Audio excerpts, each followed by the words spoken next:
Big Boss season 7 episode review ആണ്. ഇന്നത്തെ ഒരു റിവ്യൂവിന്റെ സ്പെഷ്യാലിറ്റി എന്തെന്ന് പറഞ്ഞു കഴിഞ്ഞാൽ ഹോസ്റ്റിന് പ്രത്യേകിച്ചൊന്നും പറയാനില്ല. പുള്ളിക്കാരൻ അവിടെ ഒന്നിങ്ങനെ മൗനമായിട്ട് നിൽക്കുകയാണ്. ബാക്കി സംസാരിക്കുന്ന മിഴുക്ക ഹൗസ് മേറ്റ്സ് ആണ്.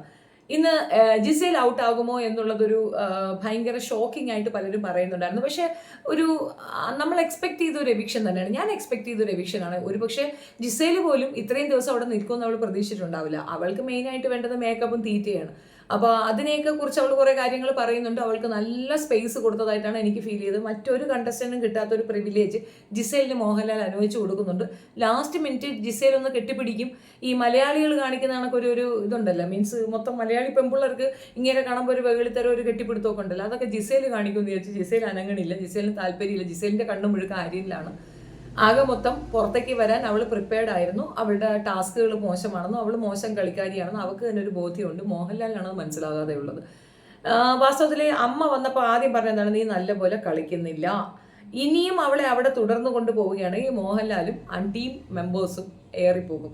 കാരണം ഇത്രത്തോളം അവളുടെ സ്വന്തം പേരൻസും എന്ന് പറയാൻ അവൾ കളിക്കുന്നില്ല എന്ന്. പിന്നെ അവൾ അവിടെ നിർത്തുന്നത് എന്ത് അടിസ്ഥാനത്തിലാണ്? അപ്പൊ ജിസേൽ പുറത്തു പോയത് ഒരു നല്ല കാര്യമാണ്. നല്ല അറ്റ്ലീസ്റ്റ് ക്രൂ മെമ്പേഴ്സിന് അവരെ ഭാഗം ഒന്ന് ന്യായീകരിക്കാനുള്ള ഒരു കാര്യമാണ് എന്നാണ് എനിക്ക് മനസ്സിലായത്. ഇനി അവരുടെ ഇന്റർവ്യൂ വന്നിട്ടില്ല, അതിനകത്ത് എന്ത് പറയണം എന്നുള്ളത് കേട്ടിട്ട് കൂടുതൽ വിഷയങ്ങൾ അതിനെപ്പറ്റി പറയാം. ഇന്നത്തെ ഇതിനകത്ത് എപ്പിസോഡിൽ ഷാനവാസിനെ എടുത്തു വെച്ച് കൊടുക്കുന്ന സീനാണ് കണ്ടത്. അത് നമ്മൾ പ്രൊമോ കണ്ടല്ലോ. പ്രൊമോയ്ക്കകത്ത് ഷാനവാസിനെ തന്നെയാണ് അവർ ടാർഗറ്റ് ചെയ്യുന്നത്. അത് അനിവാര്യമായ ഒന്നാണ്. കാരണം ഷാനവാസ് അയാളുടെ ഏജ്, അയാളുടെ പക്വത ആ ഒരു ലെവലിൽ നിൽക്കണം. ഷാനവാസ് ഓവറായിട്ട് ഇതിനകത്ത് ഒത്തിരി വർത്തമാനങ്ങൾ പറഞ്ഞു തുടങ്ങുന്നുണ്ട്. മാത്രമല്ല അവർ പറഞ്ഞാൽ നിങ്ങൾ തിരിച്ച് അങ്ങനെ പറയരുത്. പിന്നെ ആ ഗസ്റ്റേഴ്സ് അത് ഭയങ്കരമായിട്ട് നമുക്കും ഇറിറ്റേഷൻ ആകുന്നുണ്ട്. സത്യം പറയല്ല, അതിനകത്തൊരു പ്ലെയർ ആയിട്ട് നമ്മളുണ്ടെങ്കിൽ ഇങ്ങനെ അടി വാങ്ങിച്ചേനെ. അപ്പോൾ അത് നിർത്തേണ്ട ഒരു കാര്യം തന്നെയാണ്. അത് നന്നായിട്ടുണ്ട്. ആ പെർഫോമൻസ് സ്റ്റോപ്പ് ചെയ്യണം. പക്ഷേ ബിന്നിയെ സപ്പോർട്ട് ചെയ്യുന്നതിനോട് എനിക്ക് യോജിപ്പില്ല. കാരണം ബിന്നിയുടെ ഭർത്താവ് ഇപ്പോൾ പുറത്ത് കിടന്ന് ഭയങ്കര കളിച്ചിലാണ്. അയ്യോ എന്നെ പെങ്കൊന്തരെന്ന് വിളിച്ചതെന്ന് പറഞ്ഞിട്ട് കരയുന്നുണ്ട്. വാസ്തവത്തിൽ നിങ്ങൾക്ക് തന്നെ മനസ്സിലാകാത്ത ഒരു കാര്യം എന്താണെന്ന് അറിയാം. നിങ്ങൾ അവിടെ പോയി, നിങ്ങളൊരു കണ്ടസ്റ്റന്റ് അല്ല, പക്ഷെ നിങ്ങൾക്ക് അത്രയും ദിവസം അവിടെ താമസിക്കാനുള്ള ഒരു ഇത് കിട്ടുമ്പോൾ നിങ്ങൾക്കത് ഉപയോഗിക്കാൻ പറ്റും. കാരണം നിങ്ങളുടെ ഭാര്യ അവർ ഇൻസൾട്ട് ചെയ്യുന്നുണ്ടെങ്കിൽ നിങ്ങൾക്ക് ചോദിക്കാൻ പറ്റും. ബിഗ് ബോസ് അതൊക്കെ എക്സ്പെക്ട് ചെയ്ത് കാണും. നിങ്ങൾ അവിടെ കയറി എന്തെങ്കിലും ചൊറിയണം, തിരിച്ച് നിങ്ങൾ അവരെല്ലാവരും കൂടെ മാന്തണം. കഴിഞ്ഞവണ അങ്ങനെ ഉണ്ടായിരുന്നു. ഗസ്റ്റായിട്ട് വന്നിരുന്നവരെയൊക്കെ അവർ ചൊറിയ മാന്തയൊക്കെ ചെയ്തു. റോബിനെ കയറി ചൊറിഞ്ഞത് കൊണ്ട് മാത്രമാണ് അതിനകത്ത് വിഷ്ണു എന്ന് പറഞ്ഞ ഒരു പയ്യൻ പുറത്തേക്ക് പോയി. നല്ല ആപ്റ്റ് കണ്ടസ്റ്റന്റ് ആയിരുന്നു, ജയിക്കേണ്ട കണ്ടസ്റ്റന്റ് ആയിരുന്നു. പക്ഷെ റോബിനെ ചൊറിഞ്ഞതോടെ അവന് പുറത്തേക്ക് പോകേണ്ട ഒരു അവസ്ഥ വന്നു. അതാണ് നമ്മൾ മനസ്സിലാക്കുക. ചിലരെ മനുഷ്യർ ഇഷ്ടപ്പെട്ട് വെച്ചിരിക്കുന്നുണ്ട്, അവരെ ചൊറിയാനായിട്ട് പോകാതിരിക്കുക എന്നുള്ളതാണ് നല്ലത് എന്നാണ് എനിക്ക് മനസ്സിലായത്. അപ്പോൾ ഷാനവാസ് ഈ പറഞ്ഞ കാര്യം, അതായത് നമ്മൾ ആ ജയിൽ ടാസ്കിനോട് ബേസ് ചെയ്തിട്ട് നടന്ന കാര്യം, അതിനകത്ത് പൂർണ്ണമായും ഷാനവാസ് നിരപരാധിയാണ്. ഷാനവാസിനെ പ്രൊവോക്ക് ചെയ്തതാണ്. ബിന്നി നോക്കൂ, അപ്പോഴും കള്ളമാണ് പറയണം. ബിന്നി ഇനി പുറത്തേക്ക് വന്ന് ഈ പറയുന്ന എപ്പിസോഡൊക്കെ കണ്ടാൽ മാത്രമേ ബിന്നി ചെയ്ത കള്ളം എന്താണെന്ന് ബിന്നിക്ക് മനസ്സിലാവുള്ളൂ. അപ്പോൾ ബിന്നിയാണ് ശരിക്കും പറഞ്ഞു കഴിഞ്ഞാൽ കള്ളി. അവളാണ് ചെന്നിട്ട് എന്നെ മര്യാദയാക്കുക, എൻ്റെ അടുത്ത് മര്യാദയ്ക്ക് സംസാരിക്കുക എന്ന് പറഞ്ഞാൽ 2 തുള്ളി വീണതിനാണ് ആ പ്രശ്നം വന്നത്. ലക്ഷ്മി ഒന്ന് ഉടുക്കാൻ ശ്രമിക്കുന്നുണ്ട്. ഞാൻ ഇന്നലെ പറഞ്ഞില്ല, അതൊക്കെ തന്നെയാണ്. അതായത് ലക്ഷ്മി അനാവശ്യമായിട്ട് ചുമ്മാ ഓടിപ്പോയി അങ്ങ് ചാടി വീഴുന്ന ഒരു രീതി ഉണ്ടായിരുന്നു. അതൊക്കെ ഒന്ന് സൂചിപ്പിച്ചു കൊടുത്തിട്ട് ബിഗ് ബോസ് പോയിട്ടുണ്ട്. കാരണം ലക്ഷ്മി അങ്ങനെ ചെയ്ത തെറ്റാണ് എന്ന് ലക്ഷ്മിക്ക് ബോധ്യപ്പെട്ട് കഴിഞ്ഞാൽ അടുത്ത മണ്ടത്തരവുമായിട്ട് ലക്ഷ്മി വരത്തില്ലല്ലോ. അപ്പോൾ അവളുടെ മണ്ടത്തരങ്ങളാണല്ലോ അവിടുത്തെ കണ്ടന്റ്.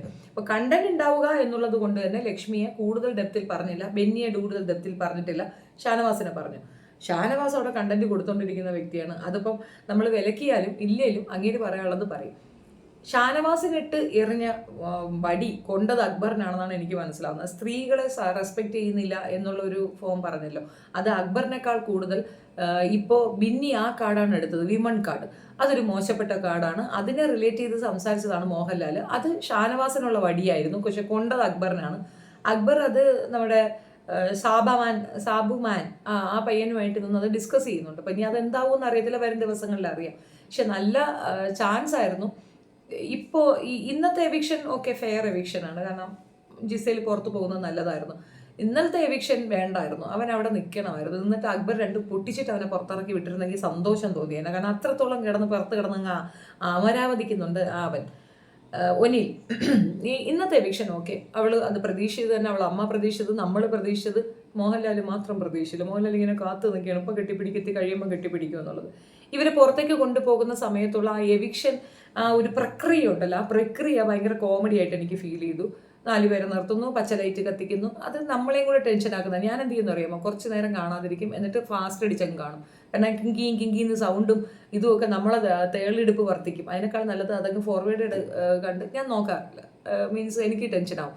പുറത്ത് നമ്മൾ ഇത്രയും ഇതായിട്ടിരിക്കുന്ന നമുക്ക് ടെൻഷൻ ആവുമെങ്കിൽ അതിനകത്ത് പെട്ടുപോയ അവരുടെ ഒരു അവസ്ഥ ആലോചിക്കണം. അത് പ്രശ്നം തന്നെയാണ് കേട്ടോ. ആ കുട്ടികൾക്ക് ഇട്ട് കൊടുക്കുന്ന മെൻ്റൽ ട്രോമ തന്നെയാണ്.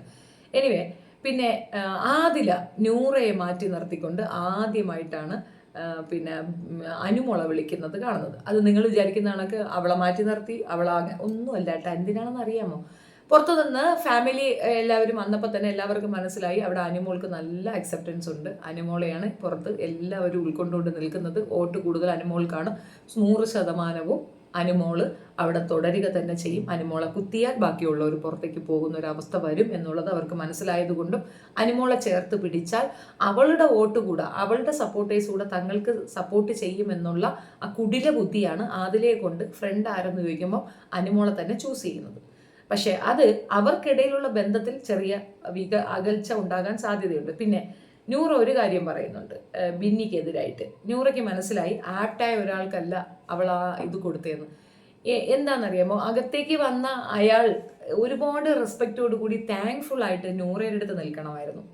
കാരണം നൂറ കൊടുത്ത പിച്ചയാണ് അവർക്ക് ആ ഒരു ഫാമിലി ടാസ്ക് അവയാൾക്ക് അവിടെ അത്രയും ദിവസം നിൽക്കാൻ പറ്റിയത്. ആ ഒരു റെസ്പെക്റ്റ് അവരവിടെ കാണിച്ചിട്ടുണ്ടായിരുന്നില്ല. സെക്കൻഡ് തിങ്, വേറെ ഒരു ഗാഡ്ജറ്റ് കിട്ടുമ്പോൾ അല്ലെങ്കിൽ അവർക്ക് കിട്ടുന്ന ഒരു ഇമ്മ്യൂണിറ്റി അത് നൂറയ്ക്ക് കൊടുക്കാമായിരുന്നു. അവർ അത് ചെയ്തില്ല. അതെന്തുകൊണ്ട് ചെയ്തില്ല? ആരോ എന്തോ പറയട്ടെ. ഇപ്പം നൂറ് അവക്ക് കൊടുത്തപ്പോഴത്തേക്ക് ഇവിടെ മറ്റതുണ്ടെന്ന് പറഞ്ഞാൽ ഇല്ലല്ലോ. നൂറയ്ക്ക് വേറെ ആർക്കെല്ലാം കൊടുക്കാൻ, നൂറ് അന്ന് ബിന്നിക്ക് കൊടുക്കുമ്പോൾ ഞാൻ അന്തം വിട്ടു. ഇപ്പം ചോദിച്ചിട്ട് അവർ എന്തായോ എന്ന് ചോദിച്ചിട്ടുണ്ടായിരുന്നു. അപ്പോൾ തിരിച്ച് ചെയ്യാമായിരുന്നു. ചെയ്യാനായിട്ട് അങ്ങനെ അവസരങ്ങൾ ദൈവം കൊടുക്കത്തില്ല കേട്ടോ. നമ്മൾ സപ്പോർട്ട് ചെയ്ത് കഴിഞ്ഞാൽ ആ ആളിൽ നിന്ന് നമുക്ക് തിരിച്ച് സപ്പോർട്ട് കിട്ടത്തില്ല. അപ്പം അങ്ങനെ എന്തെങ്കിലും ഒരു കാര്യം നമുക്ക് തിരിച്ച് ചെയ്യാനായിട്ടൊരു ഇത് കിട്ടുകയാണെങ്കിൽ അതൊരു ബെനിഫിറ്റാണ്. അപ്പം അത് ഉപയോഗിക്കാതെ ആ ഇതിനെ വളരെ ലാഘവത്തോടു കൂടി, അതായത് ഇത് ആർക്കും കൊടുത്തില്ലൊന്നുമില്ല, എനിക്ക് അതങ്ങ് കളയാം എന്നൊരു ഇതുണ്ടല്ലോ, അത് കുറച്ച് ധാർഷ്ട്യം നിറഞ്ഞതായിരുന്നു. അത് കൃത്യമായി പറയാതെ പറയുന്നുണ്ട് ഇന്ന് നമ്മുടെ നൂറ. അപ്പം നൂറയ്ക്ക് അത് നല്ല വിഷമം ഉണ്ടായിട്ടുണ്ട്. ബിന്നിയുടെ ക്യാപ്റ്റൻസിയെ പറ്റി വളരെ മോശമായിട്ട് നൂറ തന്നെയാണ് പറയുന്നത്. നൂറ മാത്രമല്ല, എല്ലാവരും പറയുന്നുണ്ട്. ബിന്നി മാത്രം അക്സെപ്റ്റൻസ് ഇല്ല, അതായത് ഉൾക്കൊള്ളാൻ തയ്യാറല്ല. ഒരുപക്ഷെ തങ്ങൾക്ക് മിസ്റ്റേക്ക് ഉണ്ടെങ്കിൽ അത് ഉൾക്കൊള്ളാൻ തയ്യാറാകുന്നവരാണ് ശരിക്കും പറഞ്ഞാൽ യഥാർത്ഥത്തിൽ അവിടെ പോരാളിയും ജയിച്ചു വരുന്നത്. ഷാനവാസ് കുറച്ചുകൂടെ വിജിലൻ്റ് ആയെങ്കിൽ ഷാനവാസ് ഔട്ടാകും. അക്ബർ വളരെ കാമായിട്ട് നിൽക്കുന്നുണ്ടോ, അയാൾക്കറിയാം ടോപ്പ് 5ലേക്ക് അയാൾ എത്തണം എന്നുള്ളത്. അപ്പം ടോപ്പ് 5ലേക്ക് വരാനുള്ള ചാൻസ് ഉള്ളത് അനുമോൾ ഉണ്ടാകും, നൂറ ഉണ്ടാകും, അക്ബർ ഉണ്ടാകും, അനീഷ് ഉണ്ടാകും, ഷാനവാസ് ഉണ്ടാകും. ഇവർ 5 പേര് എന്തായാലും ടോപ്പ് 5ലേക്ക് പോകും. ബാക്കിയുള്ളവരൊക്കെ ഔട്ടാകും എന്നാണ് മനസ്സിലാകുന്നത്. ഷാനവാസ് പുറത്താകാൻ ചാൻസ് ഉണ്ട്. കാരണം ഈ വോട്ടിൻ്റെ ഒരു പ്രശ്നം വരുമ്പോൾ അക്ബറിന് വോട്ട് കുറയാൻ ചാൻസ് ഉള്ളത് കൊണ്ട് ഷാനവാസിനെ പിടിച്ച് പുറത്താക്കും എന്നുള്ളതാണ് വസ്തുത. നോക്കാം, കാത്തിരുന്ന് കാണാം. കാരണം ഇനിയുള്ളതെല്ലാം ജനങ്ങളുടെ കയ്യിലാണ്, ജനങ്ങളുടെ വോട്ടിലാണ് അവർ നിൽക്കുന്നത്. ഇനി അവിടുത്തെ ബാക്കി ഉള്ള കാര്യങ്ങളിലൊക്കെ ഏകദേശം തീരുമാനമായി. എവിഷനോ അതോ ഇതോ ഒക്കെ കൊണ്ടുവരുമ്പോൾ എല്ലാം തന്നെ ജനങ്ങളുടെ കൈകളിലേക്കാണ്. അപ്പം നമ്മൾ ജനങ്ങളാണ് ഡിസൈഡ് ചെയ്യേണ്ടത് അവിടെ ആര് നിൽക്കണ്ട എന്നുള്ളത്. അപ്പം നമ്മൾ തന്നെ അത് തീരുമാനിക്കുക എന്നുള്ളതാണ്. ഫെയർ ഗെയിം കളിക്കുന്നവരെ നിർത്തുക, ഡേർട്ടി ഗെയിം കളിക്കുന്നവരെ പിടിച്ച് പുറത്താക്കുക എന്നുള്ളതാണ്. ആപ്റ്റായവർക്ക് കിട്ടട്ടെ കപ്പ് എന്നുള്ളതുമാണ് എനിക്ക് പറയുള്ളത്. ഇനി വളരെ കുറച്ച് ദിവസങ്ങൾ മാത്രമേ ഉള്ളൂ. അവർ നന്നായിട്ട് കളിച്ചാൽ അവർക്ക് കൊള്ളാം എന്നുള്ളതാണ്. പിന്നെ നുണ പറഞ്ഞുകൊണ്ട് അവിടെ നിലനിൽക്കാമെന്ന് ബിന്നി വിചാരിച്ചെങ്കിൽ ബിന്നിക്ക് തെറ്റി. ബിന്നിക്ക് പുറത്തിറങ്ങിയാലേ അത് മനസ്സിലാവും, നമ്മൾ പറഞ്ഞിട്ട് കാര്യമില്ല. ബിന്നിയുടെ ഹസ്ബൻഡ് കരഞ്ഞ് കുറേ ഡ്രാമയൊക്കെ കാണിച്ച് ഒരു സിമ്പതിയൊക്കെ ക്രിയേറ്റ് ചെയ്യാൻ ശ്രമിക്കുന്നുണ്ട്. ഫലിക്കത്തില്ല. കാരണം നമ്മൾ മനസ്സിലാക്കേണ്ടത് നമ്മുടെ പാർട്ട്ണറാണെങ്കിലും മിസ്റ്റേക്ക് ഈസ് മിസ്റ്റേക്ക്. നമ്മുടെ പാർട്ട്ണറാണ് മിസ്റ്റേക്ക് ചെയ്യുന്നതെങ്കിലും അതിനെ മിസ്റ്റേക്ക് എന്ന് തന്നെ പറയാൻ നമ്മൾ പഠിക്കണം. എന്നാൽ മാത്രമേ രക്ഷയുള്ളൂ. അങ്ങനെ പറയണം. പറഞ്ഞില്ലെങ്കിൽ അത് മോശമാണ്. അവർ കൂടുതൽ ആളുകൾക്കിടയിലേക്ക് വലിച്ചെറിയപ്പെടും. അവരെ മറ്റ് ആൾക്കാർ എടുത്തു വെച്ച് കൊടുക്കും. ഇപ്പോൾ കാണുന്നില്ലേ, ബിന്നിക്ക് കേൾക്കേണ്ടി വരുന്ന ഈ മുഴുക്ക ക്രൂരമ്പും അല്ലെങ്കിൽ എല്ലാവരും പറയുന്ന ആ ഒരു മോശം, അത് ഉത്തരവാദി ആ ഹസ്ബൻഡ് തന്നെയാണ്. കുത്തിത്തിരിപ്പിൻ്റെ ഉസ്താദാണ് ആ പെണ്ണ്. ഭയങ്കര നുണച്ചിയാണ്.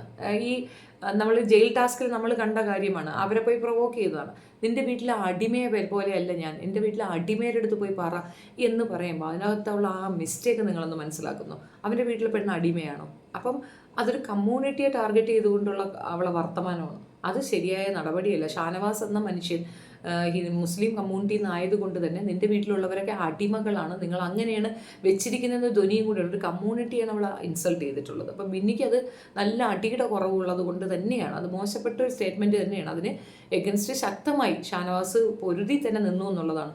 അങ്ങനെയല്ല, ഇങ്ങനെയാണ് എന്ന് കൃത്യമായി പറഞ്ഞു.